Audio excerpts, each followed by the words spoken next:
¿Qué tal? Les habla Jorge Gestoso. En el programa de hoy, el tratamiento mediático al presidente colombiano Gustavo Petro con otro notable invitado, Omar Rincón, crítico de medios y catedrático universitario directamente desde Bogotá.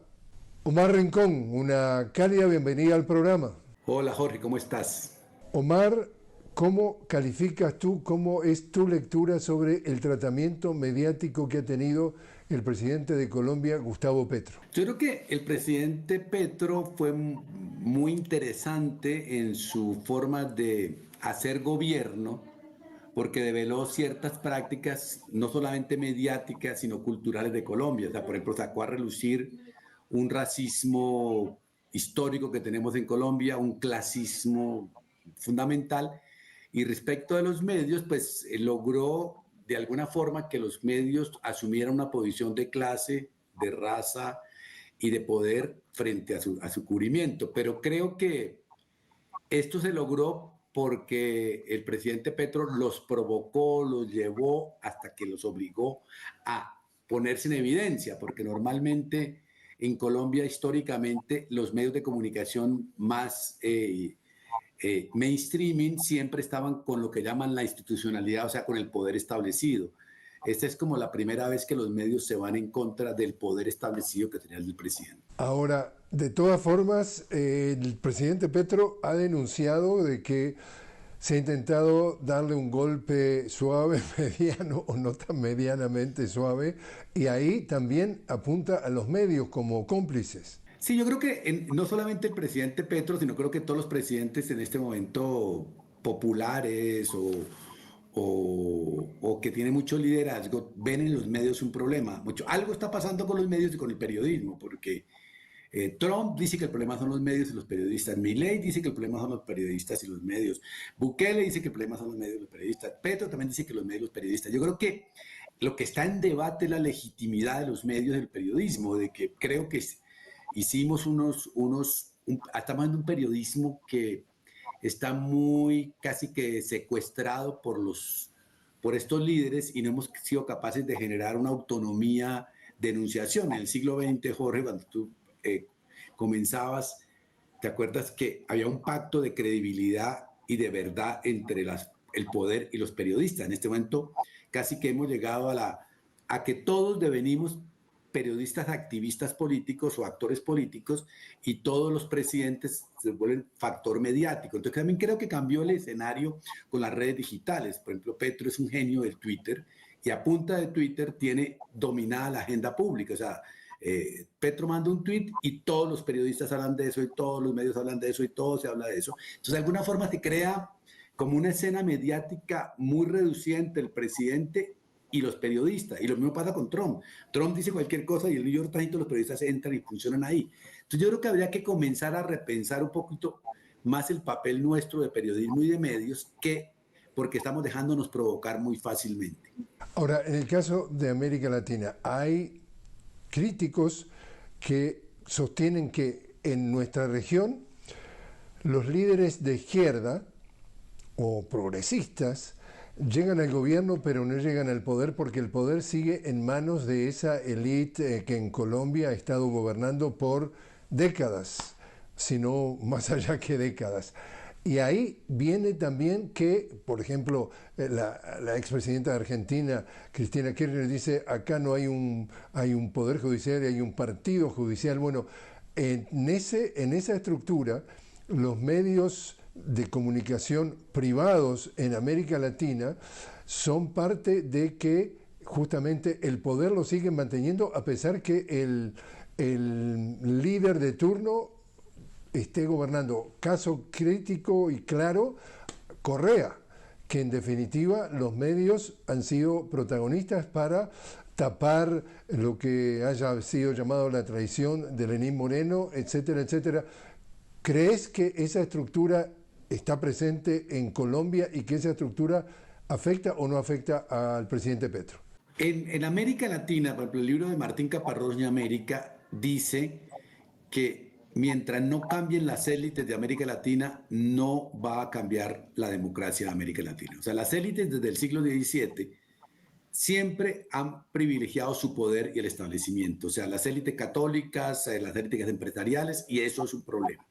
Y las élites empresariales y políticas que han dominado América Latina siempre han estado acompañadas de medios de comunicación. En el caso colombiano, por ejemplo, es evidente que los 5 más ricos de Colombia tienen los 5 grupos de medios más importantes. O sea, el más rico de Colombia compró la revista Semana para volverla un pasquín político de él. El siguiente grupo, Sarmiento Angulo, tiene el diario El Tiempo. Los Santo Domingo tienen Caracol Radio y Caracol Televisión, El Espectador y Blue Radio. Gilinski compró a Semana. Entonces, de alguna forma, RCN, Ardila Lule tiene... Entonces, de alguna forma, en una investigación que vi por ahí, el año pasado, todos estos medios dieron pérdidas, dieron muchas pérdidas. O sea, las pérdidas de Semana eran de 9.000 millones de pesos, las de RCN eran 90.000 millones de pesos. Entonces, uno dice, ¿por qué empresarios tan buenos empresarios que dicen ser, pierden tanto dinero y mantienen este negocio si no les va para ninguna parte? Y es porque usan los medios para incidir en la toma de decisiones legislativas y ejecutivas y judiciales en favor y en beneficio de sus negocios. O sea que no les importa la información sino usarlo para incidir en el poder. En esa medida, si tú tocas en un gobierno cualquier medida de privilegio de una élite, automática los medios van a salir a defender a esa élite porque es un matrimonio natural. Entonces, en el caso colombiano, creo que sí los medios se han comportado como un patrón, como un cartel frente a las decisiones que tome Petro, que en general no son discusiones sobre sus medidas, no son discusiones sobre lo que él hace, sino son discusiones sobre lo que él dice o lo que él tuitea. O sea, no tenemos una información basada en hechos, sino una información basada en Twitter y en opiniones para eso. Pero entonces, claro, ese cambio de no élites pasa en todos los países. Como tú mencionabas en Ecuador, ahora mismo pasó con la elección pasada con Luisa y con Novita, y pasó en Argentina con Clarín, y pasa en Brasil con O Globo, en Perú con el diario El Comercio. O sea que esto en toda América Latina se repite un poco esa relación, casi como esa serie que vimos que se llamaba Succession, un poquitico que parecía ficción, pareciera que fuera real. Tenemos medios de comunicación no para ganar dinero ni para informar, sino para hacer buenos negocios. Decía el politólogo español Monedero, decía que la diferencia de los ricos y los pobres en América Latina, decía que los ricos agarran el teléfono y votan, y que los pobres votan cada 4 o 5 años y ahí se quedan. Entonces, lo que sugería el comentario de Juan Carlos Monedero es: para que se escuche la voz de los pobres tienen que salir a la calle. En el caso de Colombia hemos visto que habla el presidente Gustavo Petro y las manifestaciones o la presencia del pueblo colombiano son enormes. Es decir, acá se está llamando por teléfono a las élites y le están diciendo ojo, ¿o no? Sí, un poco. Lo que pasa es que Colombia tiene una historia de calle un poco rara porque a raíz de la tradición de la guerrilla fue signado como que todo el que protestaba en la calle era guerrillero. Entonces, de alguna forma ha habido una constitución histórica que se rompió en el estallido social del año 2021 contra Duque, retalió masivamente de todo tipo de sujetos jóvenes y que ya no eran clasificados de guerrilleros. Entonces, yo creo que Colombia está aprendiendo apenas a salir a la calle, y en ese sentido el movimiento Petro es digamos, es muy interesante la forma en que convoca y cómo los seguidores del pacto histórico pues, les gusta la calle. A los seguidores de la derecha la calle no les gusta mucho más los medios, lo digital. Entonces también hay como una constitución distinta, casi que si dividiéramos, los progresismos les gusta la calle, les gusta el relajo, lo colectivo, mientras a las derechas fascistas les gusta lo digital y los medios, porque ahí tienen una seguridad higiénica de manifestarse. Pero, en definitiva, el fenómeno del apoyo popular de Petro, en tu opinión, ¿lo reflejan los medios en la medida que corresponde o tienden a pasarlo por abajo de la alfombra?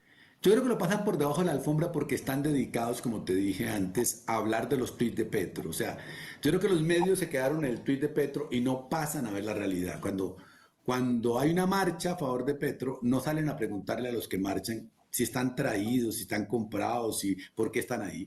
Cuando toman una medida, no salen a anunciar si la medida es buena o mala o si se hizo algo, sino se quedan en la opinión. Entonces yo creo que de alguna forma el gran perdedor en el caso colombiano, que ya también fue en otros países, es el periodismo y los medios. O sea, en este momento no creo que haya un país de América Latina donde los periodistas y los medios tengamos legitimidad. Todo el mundo siente que es un problema para la democracia. Es más, la gente está oyendo la información. Entonces, de alguna forma, sí creo que lo que están cometiendo el periodismo colombiano, lo que va a salir después del gobierno de Petro, es sin ninguna legitimidad y credibilidad de ningún nivel. Lo mismo que le pasó al argentino, lo mismo que le pasó al ecuatoriano, al boliviano. Entonces, de alguna forma, creo que el asunto no es un problema solamente de Colombia y de que Petro no muestren esa realidad, sino que los medios perdieron la vestimenta y se demuestran que solamente están a favor de sus dueños,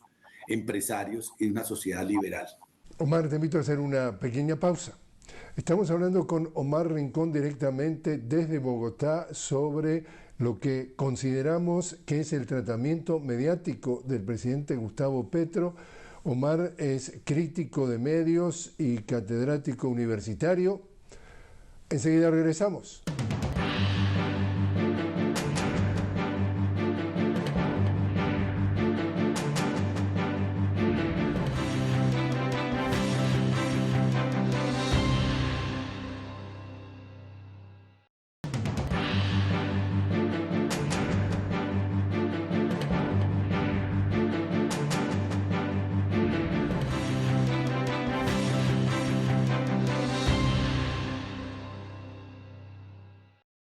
Continuamos hablando con Omar Rincón directamente desde Bogotá. Estamos hablando sobre el tratamiento mediático al presidente Gustavo Petro. Omar es un crítico de medios y catedrático universitario.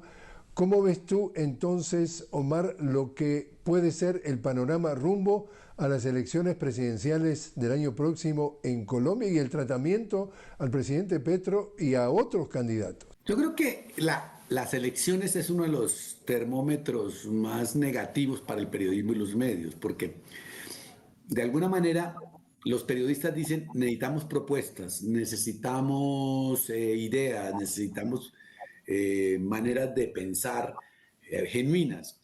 Pero los periodistas y los medios se dedican a un cubrimiento muy de farándula, yo creo que es como una narración deportiva. En este momento aparece un candidato, arranca por la mano derecha el candidato número 1, va el candidato número 2, el candidato número 3, y foul, foul, foul. O sea, es como una cosa rarísima.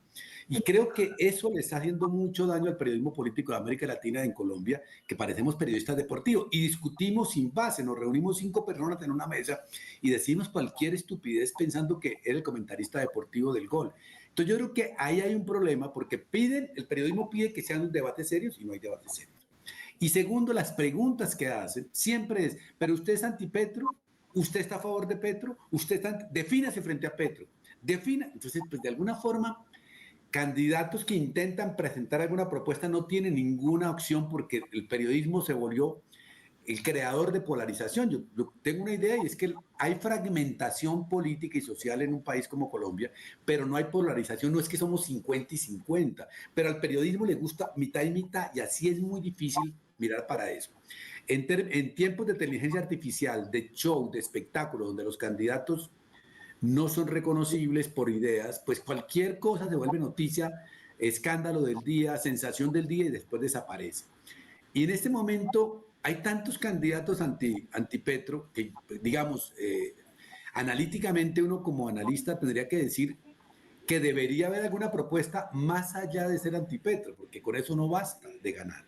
Entonces yo creo que hay una proliferación de candidatos que la primera pregunta que yo me haría como periodista es ¿de dónde a un sujeto le surge la dignidad de ser candidato? No tiene ninguna, ni imagen pública, ni constitución en la sociedad para hacer eso. Entonces creo que va a ser una campaña totalmente dirigida para visibilizar a los candidatos anti-Petro como grandes estadistas, buenos hombres, gente de familia y de paz, y a todos los candidatos que sean de Petro como incendiarios, delincuentes, feos, pobres, porque eh, en Colombia una periodista que ahora es candidata dijo que si uno era de izquierda tenía que volver feo y vestirse mal. Para ella el problema era estético, que la derecha se vestía bien, o sea, mata mucho, pero se viste elegantísima. Entonces, creo que en Colombia la discusión ideológica nunca se ha dado en términos de qué es ser de izquierda o derecha, sino que simplemente estamos asumiendo posiciones más estéticas y clasistas y racistas que realmente discusión. Entonces, creo que va a ser muy lamentable como está haciendo hasta ahora, porque es como que el show por el show y no hay ninguna constitución realmente de ideas o de propuesta de país. ¿Cómo fue el tratamiento mediático del discurso de Gustavo Petro recientemente en la Asamblea General de Naciones Unidas? En Colombia. Pues sí, básicamente, pues sabemos que en Naciones Unidas todos los presidentes hablan para su país. Milei habló para su país, Trump para su país y Petro para el país. Y obviamente se comienza a discutir si lo que dijo era protocolarmente necesario o no. Era como, está mal, ay, insultó a los gringos, ay, pobrecito Colombia, es que a los gringos no se les puede insultar, es que Colombia no tiene nada que decir allá, es que realmente Petro está descuidando las relaciones internacionales porque está poniendo en duda. Colombia ha sido un país a nivel de los analistas de las élites muy arrodillado con Estados Unidos. Es como, en Colombia siempre los líderes de opinión y los empresarios y todo el mundo cree que el presidente de Estados Unidos se levanta cada mañana pensando en Colombia. O sea, creemos eso. Y es mentira, o sea, nosotros no existimos. O sea, realmente en América Latina existe Chile, Brasil y México, que importan económicamente para Estados Unidos. El resto somos como animadores cheerleader para eso. Entonces creo que nadie discutió lo que dijo. Y ese es el problema del periodismo colombiano analíticamente, que nunca se discute lo que se dice, sino el cómo se dijo, el tonito que dijo, el cómo nos hace quedar, el qué pena contigo. O sea, es una cosa como ridícula, porque estamos más pendientes de las formas, por eso en Colombia somos tan democráticos en las formas, pero tan asesinos en las prácticas, porque vivimos preocupados más de las formas que de los contenidos. Entonces, el discurso generó 7.000 columnas de opinión, 80.000 tweets, pero todo negativo sobre el tono, no sobre eso. Pero además todos diciendo lo que piensa Estados Unidos, y resulta que yo creo que en este momento no ni sabe qué piensa Estados Unidos. Trump cada día se levanta con una idea, piensa algo distinto, y Marco Rubio lo mismo. O sea, como que no hay una coherencia entre pensar que Estados Unidos hoy se comporta como un país con una estrategia internacional clara, elaborada, sino que es al humor del señor Trump. Y la respuesta del presidente Gustavo Petro, justamente cuando le revocan la visa a propósito de su discurso y de su presencia en las Naciones Unidas, ¿cómo lo reflejó la prensa? Pues básicamente lo que te digo es que siempre se informa como qué mal nos está haciendo quedar Petro. Este indio rapastroso nos está haciendo quedar muy mal internacionalmente, donde estábamos acostumbrados a tener gente tan digna que sí nos hacía quedar bien. Entonces, básicamente un tratamiento, como te digo, clasista, esteticista y racista. En ese sentido, también, ¿cómo se ve a través de los medios esa preocupación del presidente Gustavo Petro respecto a ese despliegue en el Caribe y todo lo que viene detrás, digamos, que por ejemplo lo estamos viendo en Estados Unidos, que ahora la retórica es: estos señores que andan por el Caribe los vamos a calificar como grupos terroristas. Y entonces, como son grupos terroristas, tenemos que eliminarlos. Y lo tenemos que eliminar en el agua, porque justamente en el día de hoy hubo un comentario del presidente Trump que decía que son narcoterroristas del agua o algo así.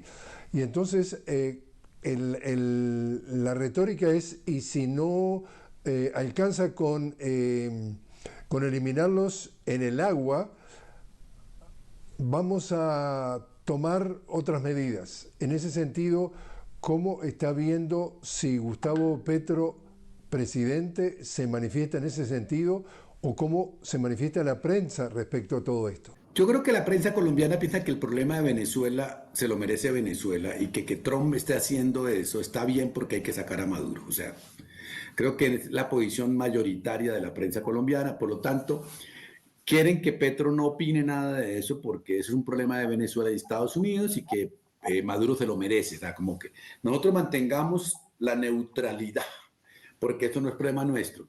Creo que por el lado de ese el tratamiento que hace la prensa colombiana, por el lado de Petro, pues tiene que manifestarse porque pues, Venezuela es un vecino y con eso estamos en problemas con que haya ese tipo de juegos de guerra, de videojuegos de guerra de Estados Unidos. Y por otro lado, pues yo creo que Petro en eso ha sido claro hace rato, de que el problema es que la política de drogas es un fracaso, entonces que seguir matando gente, destruyendo vidas, metiendo gente a la cárcel en nombre de una política fracasada, es como el peor videojuego caótico que tenemos en este momento. Todos los expresidentes de Colombia, una vez dejan de ser expresidentes, menos Uribe y Duque, dicen la política de drogas es un fracaso. Entonces, si lo dice Gaviria, si lo dice Samper, si lo dice Santos, pues algo debe ser que cuando estaban en gobierno estaban chantajeados por Estados Unidos y entonces decían que sí, pero entonces yo creo que en el fondo es una crítica al papel de Estados Unidos, que creo que está haciendo todo el mundo, no solamente Petro, al papel de Estados Unidos como policía del mundo y al papel de la política de drogas como un fracaso y que eso no debe pasar. O sea, creo que es una dignidad de los pueblos que la otra gente no salga a nombre de las drogas. Lo terrible de esto es que a nombre de las drogas se tomen medidas que no son necesariamente contra las drogas, sino como un show off para que la gente piense que se está haciendo algo. Y en ese sentido, y ya sobre el final entonces, Omar, ¿cómo calificarías, digamos, históricamente la presencia de un presidente como Gustavo Petro, justamente a través de las décadas de la política colombiana y el tema mediático? Es decir, ¿esto va a quedar en la historia como algo distinto? Sí, sí, se cambió totalmente. Yo creo que aquí en adelante los medios y la relación con el poder va a ser criticada de forma distinta. Yo creo que quedó en evidencia que los medios sí son actores políticos, uno. Dos, que son actores políticos en favor de los negocios de sus dueños.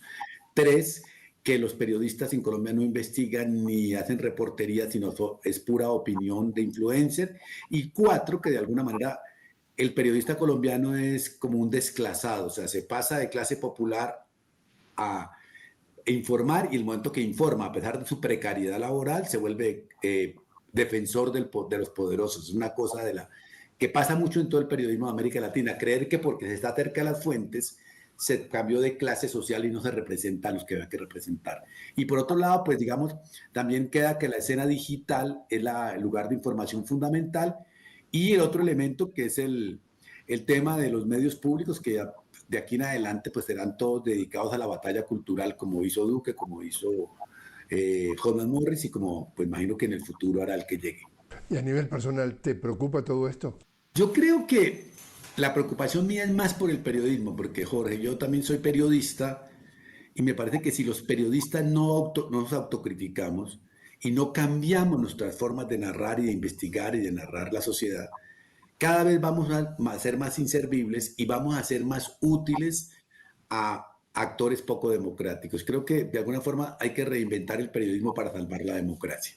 Omar Rincón, muchísimas gracias por haber estado con nosotros. No, un saludo y que le tengan buenos tiempos.